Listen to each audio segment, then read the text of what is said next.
اعوذ باللہ من الشیطان الرجیم بسم اللہ الرحمن الرحیم یا ایہا الذین آمنوا اتقوا اللہ وکونوا مع الصادقین صدق اللہ مولانا العظیم وصدق رسولہ النبی الکریم ان اللہ وملائکتہ یصلون علی النبی یا ایہا الذین آمنوا صلوا علیہ وسلموا تسلیما اللہم صلی علی سیدنا و مولانا محمد وعلی آل سیدنا و مولانا محمد وبارک وسلم صلاة و سلاما علیکا سیدی یا رسول اللہ یا حسین ابن علی تیرا گھرانہ یاد ہے۔ باقی اذکار شروع کرنے سے پہلے نا ان دنوں میں کربلا سے گزرنا پڑتا ہے تاکہ ان بارگاہوں میں حاضری ضروری ہے، ہمیں یہی ادب سکھایا گیا ہے۔ تو بڑی اونچی بارگاہ ہے، کوئی بندہ خاموش نہ رہے، سرکاری محفل ہے اور حاضری لگتی ہے۔ یا حسین ابن علی تیرا گھرانہ یاد ہے، یا حسین ابن علی تیرا گھرانہ یاد ہے، چھوڑ کر شہر نبی کربل میں جانا یاد ہے، چھوڑ کر شہر نبی کربل میں جانا یاد، دوش نبی پہ بیٹھ کر زلفوں سے کھیلا تھا وہ کون، کالی کملی میں تجھے ان کا چھپانا یاد ہے، یا حسین ابن علی تیرا گھرانہ یاد۔ بچپن میں چلتے چلتے جب آ گئے مسجد میں آپ، چھوڑ کر خطبہ نبی کا پھر اٹھانا یاد ہے۔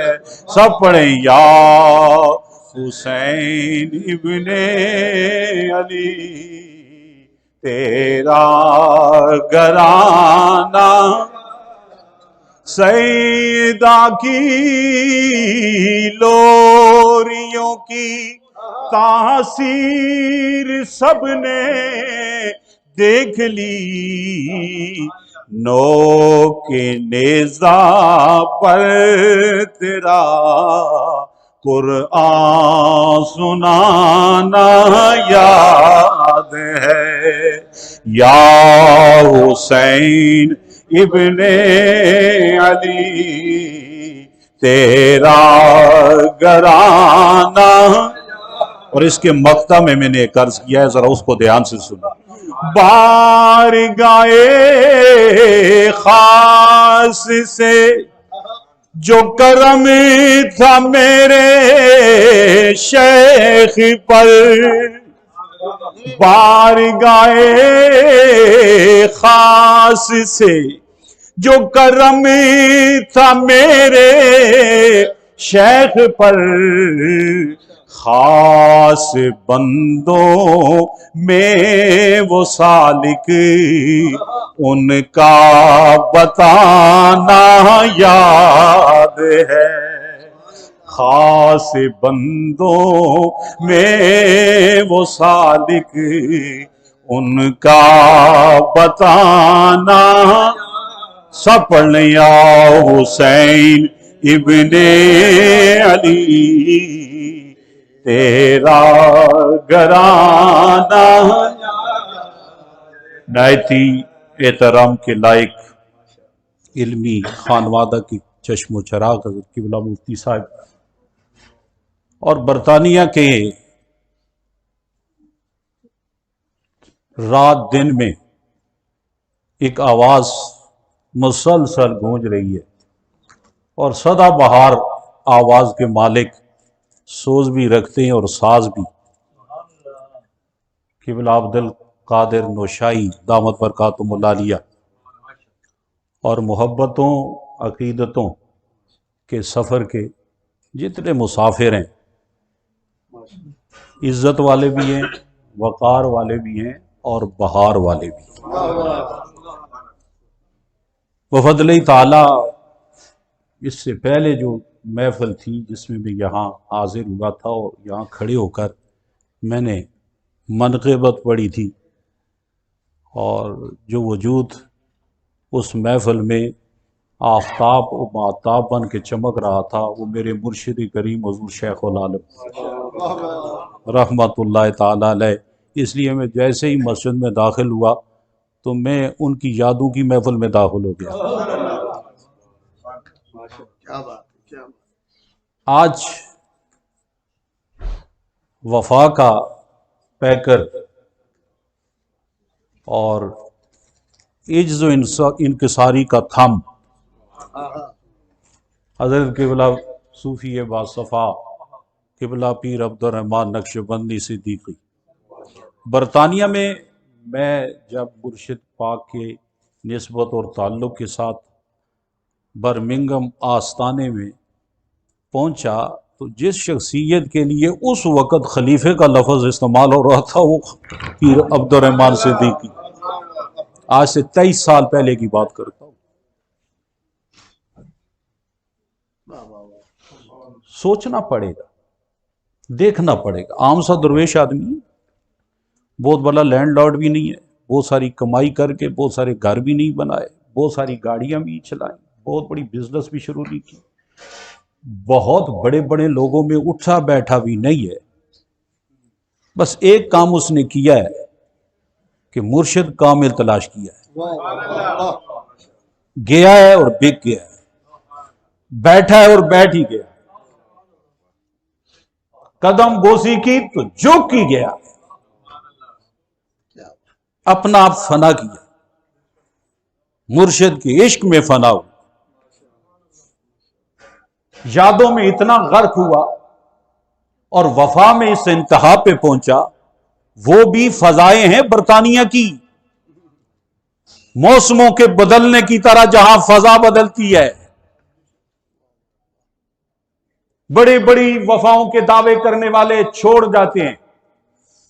جہاں اولاد الا ماشاءاللہ اچھے لوگ ہیں, میں ان کو سلام پیش کرتا ہوں, لیکن والدین کے ساتھ بھی بے وفائی کرتے ہیں. ماں رو رہی ہے, بھائی بلک رہے ہیں, بہنیں جن بھائیوں کے لیے آیت کریمہ کے وظیفے پڑھتی ہیں وہ انہیں چھوڑ چکے ہیں. ایسے ماحول میں مرشد کی بارگاہ میں جانا, پھر جاتے ہی رہنا, اونچی آواز سے سبحان اللہ کہنے کی ضرورت ہے, کیونکہ جب تک اللہ کا خاص کرم نہ ہو تو مرشد کے ساتھ چلنا مشکل ہے. وہ بھی مرشد کامل, عامل نہیں, وہ بھی پیر علاؤ الدین صدیقی عظیمت کا بادشاہ ہے. اس دور میں رخصت پہ بیٹھنے والا شیخ نہیں ہے کہ چھٹی کرو, تسبیح پھیرو, آستانہ بناؤ, لوگوں کو اکٹھا کرو, شرنیاں نذرانے بناؤ, کوٹھیاں بناؤ, بڑی گاڑیاں لو, بگ پیلس بڑھاؤ, جس شہر میں جاؤ پہلے تیری کوٹھی ہونی چاہیے.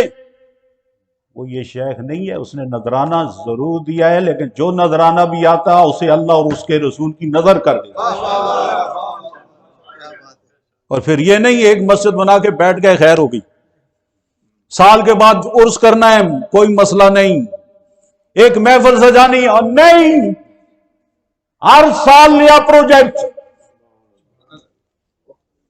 کوئی کنجوس اور بزدل آدمی تو اس شیخ کے ساتھ چل ہی نہیں سکتا تھا، اس کے ساتھ 54 ایئرز گزار دینا، اس کے قدموں میں رہنا، اس کی حکم کی تعمیل، یہ سوائے اللہ کے فضل سے ویسے نہیں، یہ مالک کا کرم ہے، یہ رب کائنات کی وہ چناؤ ہے کہ اس نے اتنے شیخ العالم کے قدموں میں اس وجود کو رکھا ہے، پھر ظاہری باطنی تطہیر دی ہے، پھر قرب کے خوبصورت سلسلے دیے ہیں۔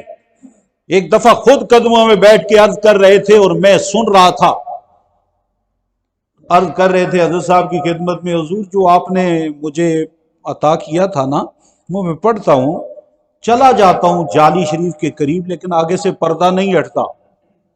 یہ عرض کرتے ہیں حضرت صاحب کی خدمت میں خلیفہ صاحب کہ حضور میں جب وہ پڑھتا ہوں، ہوتا تو بریڈ فورڈ میں ہوں، لیکن میں مواجہ شریف چلا جاتا ہوں۔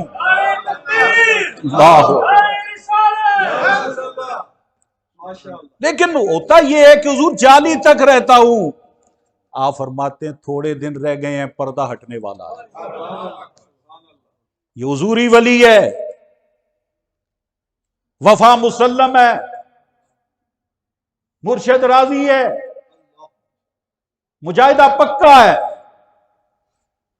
اپنا ذکر نہیں کراتے رہے، جب بلایا تو خدا کا ذکر کراتے، غربت میں رہتے ہوئے، محنت مزدوری کرتے ہوئے، ایسے وقت میں، آج تو آسان ہے جناب، جس وقت سے انہوں نے ذکر کرانا شروع کیا ہے نا، ذرا سوچو تو صحیح۔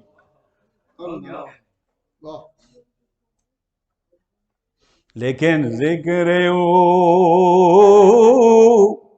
ذرا حضرت صاحب کی یاد بھی تازہ ہو جائے، ذکر سرمایہ ایمان بود، ذکر سرمایہ ایمان بود، ہر گدا از ذکر سلطان بود۔ خدا کے بندو، اللہ تعالی کا جو ذکر ہے اور اس کے محبوب کریم کا جو ذکر ہے، یہ بندے کو قابل ذکر بنا دیتا ہے۔ چاہتے ہو کوئی ذکر کرے؟ میں کتنے خاندان والے ان کی یہاں بیٹھے ہوں، میں گننا نہیں چاہتا، صرف بتانا چاہتا ہوں، اور یہ میرے الفاظ نوٹ کر کے لکھیں۔ سارے پردیسی ہوتے ہیں، اللہ والا پردیسی نہیں ہوتا، یہ یاد رکھیں، سب پردیسی ہو جاتے ہیں، اللہ والے پردیسی نہیں ہوتے۔ وہ اس لیے وہ جہاں جاتے ہیں اللہ کی ملکیت سمجھتے ہیں، وہ اللہ کا بندہ ہر دیش کو اپنا دیش سمجھتا ہے۔ نعرہ تکبیر، نعرہ رسالت، شان مصطفیٰ، عظمت مصطفیٰ، ذکر مصطفیٰ، دربار عالیہ نہریہ شریف، میر علاؤدین صدیقی صاحب، ماشاءاللہ، خلیفہ حاجی عبد الرحمان صاحب زندہ باد، ماشاءاللہ۔ اب دیکھو نا، سب کہتے ہیں دیار غیر، لیکن سارے آئے ہوئے، جلوہ فرمائے ہوئے، سب آئے ہیں، کس لیے؟ سوال وہی ہے جس سے مولوی بھی وہی جواب دیتا ہے، مقتدی بھی وہی جواب دیں گے، غربت دور کرنے کے لیے آئے، اللہ ماشاءاللہ اخلاص والے تو ہیں۔ لیکن میرے مرشد کریم فرمایا کرتے کہ اگر پہلے تمہیں یہ کہا جاتا جاؤ برطانیہ میں مسجد بنانی ہے، کتنے تم میں سے آتے؟ سب خاموشی چھا جایا کرتی جب آپ یہ سوال پوچھتے نا کہ بتاؤ، اگر تمہیں پہلے کہا جاتا کہ آؤ نا سارے، تم برطانیہ پہنچو، وہاں مسجد بنانی ہے، مسجد بنانے کے لیے تم کتنے لوگ آتے؟ خاموشی چھا جاتی۔ پھر خود ہی فرماتے یہ اللہ تعالیٰ نے تمہیں رزق کا لالچ دیا ہے، دولت کا لالچ دیا ہے، یہاں بلا کر پھر تم سے مسجدیں بنوائی، پھر تم سے مسجدیں بنائی۔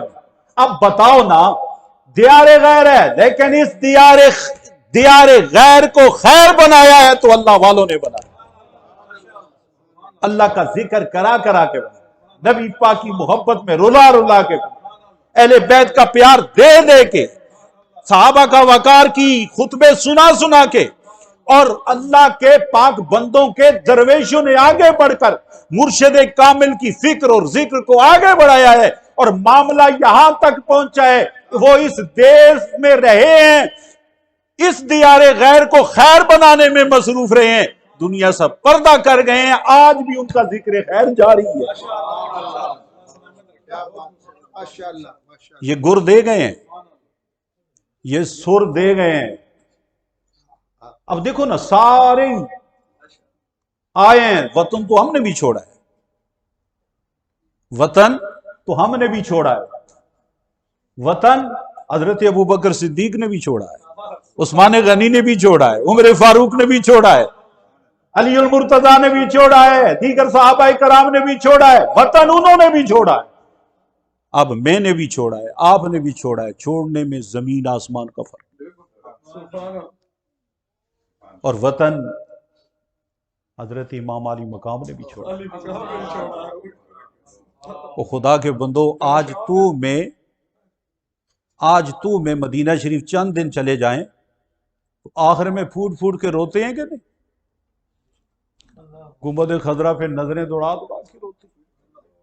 آخری سلام پیش کرنا آسان نہیں ہوتا، عرض کرنا پڑتا ہے آقا نہ آ سکوں تو پھر کرم فرمانا، ہو سکتا ہے زندگی کا آخر کو۔ تو میں پردیسی چند دن کے لیے وہاں گئے ہوئے ہیں، 10 دن سے اتنا نبی پاک نے تجھ پر توجہ کر دی ہے کہ مدینہ چھوڑنا مشکل ہو رہا ہے، یہ تیری میری بات ہے، تو کیا خیال ہے حضرت امام علی مقام؟ وہ تو مدینے کے باسی ہیں، وہ تو مدینہ شریف میں پیدا ہوئے ہیں، انہیں دیکھ کے مدینہ یاد آ، انہوں نے تو ہنستے اپنے چلتے چلتے بھی نبی پاک کی بارگاہ میں آ جایا کرتے تھے، کندھوں پہ اٹھائے ہوئے لوگوں نے حسین پاک کو مدینے میں دیکھا ہے، زلفوں سے کھیلتے ہوئے دیکھا ہے۔ جب ولید نے یزید کا پیغام پہنچایا کہ بیعت کرو ورنہ یہاں رہنا مشکل ہے، اور یہ فکرہ جو مدینہ شریف میں گونجا کہ مجھ جیسا تجھ جیسے کی بیعت نہیں کرے گا، یہ مدینہ شریف میں ہوا ہے۔ پھر فیصلہ رات کی تاریکی میں چھوڑنا، مدینہ شریف، جن گھروں میں قرآن نازل ہوا ہے ان کو تالے لگ رہے، چھوٹے چھوٹے بچے پوچھ رہے ہیں ہمیں کدھر لے کے جا رہے ہو، رات کی تاریکی میں سامان سمیٹا جا رہا جی، ان حجروں کو تالے لگائے رہے، علی اکبر، امام علی اصغر، حضرت قاسم، مونا محمد، سیدہ زینب، سیدہ ام کلثوم، یہ مدینے والے لوگ ہیں، شبیہ مصطفیٰ، کدھر جا رہے ہیں، کیا ہو رہا ہے، کیوں مدینہ چھوڑ؟ لیکن کیا خیال ہے جب آخری سلام سیدنا امام حسین نے اپنی امی جان کی قبر پہ پڑا ہوگا، کیا گزری ہوگی؟ جب سرکار دو عالم صلی اللہ علیہ وسلم کی بارگاہ میں آخری سلام عرض کیا ہوگا، جی سلام اے جد امجد، اے میرا منہ چومنے والے، سلام اے جد امجد، ہے میرا منہ چومنے والے، مجھے دوش نبوت پر اٹھا کے گھومنے والے، اور نانا تیرے کرم کے خزینے کی خیر ہو، میں جا رہا ہوں تیرے مدینے کی۔ یہ مدینہ امام حسین پاک نے بھی چھوڑا ہے، لیکن ان کا وطن چھوڑنا اور ہمارا چھوڑنے میں بولو بولو بڑا فرق ہے۔ اس لیے اللہ فرماتا ہے یا ایھا الذین آمنوا اتقوا اللہ، ایمان والو سنو، اللہ سے ڈرتے رہو۔ متقی بن گئے ہو، طہارت آ گئی ہے، ایمانی حفاظت موجود ہے، بات ایمان والوں سے ہو رہی ہے۔ اور یاد رکھیں ایمان اس وقت تک مکمل نہیں ہوتا جب تک ان ساروں کو نہ مانا جائے جن کے ذریعے ایمان نصیب ہوا ہے۔ اونچی آواز سے سبحان اللہ۔ اور یہ نورانی سلسلہ صرف اہل السنہ والجماعت میں نظر آتا ہے۔ کوئی ایک کو مانتا ہے دوسرے کو نہیں، دوسرے کو مانتا ہے پہلے کو نہیں، اپنی اپنی انہوں نے بنائی ہوئے ہیں۔ اس لیے اللہ نے فرمایا کہ ایمان والو ایمان مل چکا ہے، تقوی نصیب ہو گیا ہے، ڈرتے رہو، تقوی اختیار کرو، لیکن اسی پہ نہ سمجھنا کہ ہم بچ جائیں گے، ہم تو 5 وقت کے نمازی ہو گئے، کیونکہ بے نماز تو متقی نہیں کہلا سکتا۔ صاحب استطاعت حج کرے گا تو متقی ہوگا، جی روزہ رکھے گا تو متقی ہوگا نا۔ تو اتنا بات ہو جاتی کہ تو نمازی ہو گیا ہے، تقوی کا نور تجھے مل چکا ہے تو منزل بھی مل جانی چاہیے۔ فرمایا نہیں، میرا دوسرا حکم بھی سنو، اگر تقوی نصیب ہو گیا، نمازیں نصیب ہو گئیں، حج نصیب ہو گیا، عمرے نصیب ہو رہے، صدقات و خیرات نصیب ہو رہے، یہ نہ سمجھنا کہ تم بچ جاؤ گے، میں تمہیں بچاتا ہوں۔ اگر تقوی کو بچانا چاہتے ہو تو میرا دوسرا حکم یہ ہے وَكُونُوا مَعَ الصَّادِقِينَ، سچوں کے ساتھ ہو جاؤ، سچوں کے ساتھ ہو جاؤ، سچوں کے ساتھ ہو جاؤ۔ کیوں؟ صحبت اثر رکھتی ہے۔ المرء علی دین خلیلہ، آقا دو عالم علیہ السلام نے فرمایا بندہ اپنے دوست کے دین پر ہوتا ہے۔ فرینڈ شپ دیکھتے ہیں، بڑا اچھا بچہ تھا، اب اچھا نہیں رہا، نہ اچھا رہا نہ بچہ رہا۔ کیوں ہو گیا؟ فرینڈ خراب کرتے ہیں۔ اچھے دوست ملیں تو اچھا بناتے ہیں، برے دوست ملیں تو برا بناتے ہیں۔ تو اس لیے اچھوں کے ساتھ، جی جس کی نیت اچھی ہو، جس کی بات سچی ہو، جس کی نیت سچی ہو، جس کی بات سچی ہو، جس کا عقیدہ سچا ہو، جس کا عمل سچا ہو، جو اندر سے سچا ہو، جو باہر سے سچا ہو، اسے صادق کہتے ہیں، اسے صدیق کہتے ہیں۔ جو جھوٹ نہ بولے اور ہمیشہ سچ بولتا بھی رہے، سچ بولنے کی کوشش کرتا رہے۔ اور حدیث پاک کے الفاظ ہیں، مسلم شریف میں نبی پاک صلی اللہ علیہ وسلم فرماتے ہیں یہاں تک کہ اس کو صدیق اللہ کی بارگاہ میں لکھ دیا جاتا ہے۔ تو صدیقوں کی جماعت ہے، حضرت ابوبکر صدیق اکبر، ہر صحابی صدیق ہے، اہل بیت اطہار صدیق ہیں۔ اور جب میدان سجا، یزید کے ساتھ ہو گئے تو حضرت امام حسین اس وقت صدیق اکبر ہیں۔ اونچی آواز سے سبحان اللہ۔ اس وقت کا صدیق اکبر ہے، سب سے بڑا سچ ہے، سب سے بڑی حقیقت ہے۔ اس لیے فرمایا سچوں کے ساتھ ہو، سچوں کے ساتھ ہو۔ خلافت